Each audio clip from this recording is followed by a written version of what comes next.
Guys, if you're part of the home care community and you're anything like me, that today is extremely somber.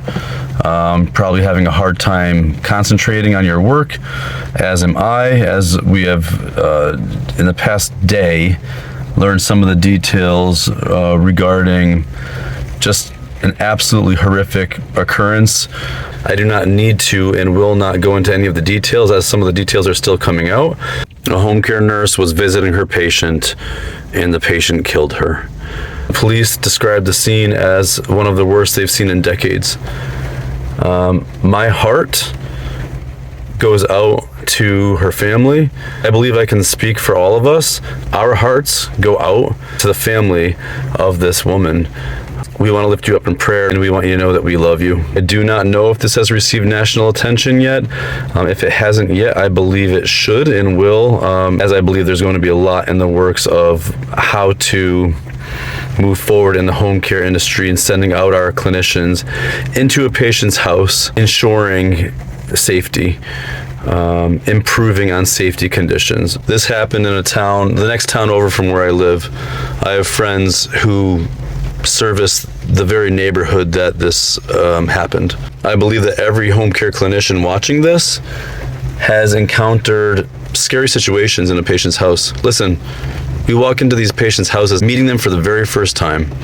During the upcoming days, weeks, and months, I believe we are going to be seeing a lot of change as a result of this, trying to better the work environment for the clinicians going blindly into these homes, trying to do good work, and trying to avoid anything like this ever from happening again.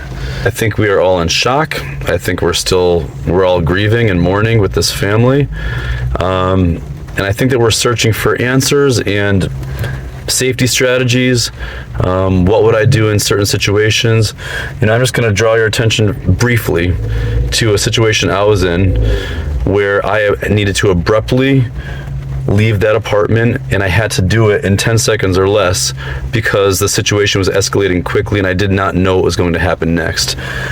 And the way I had positioned myself in that apartment was probably the very worst position you could be, which is I was treating this particular patient in a bedroom.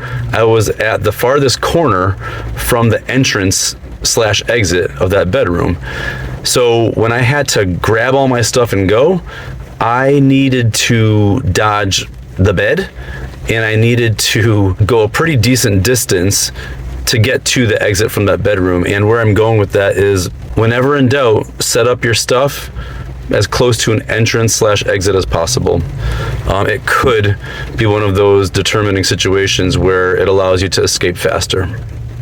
Listen, if you guys have strategies, safety strategies that have worked for you, if you want to chime in with any of that, if you want to chime in with your emotion, if you want to grieve on here, listen, this could be a place for all of that, to just outpour your love, grieve.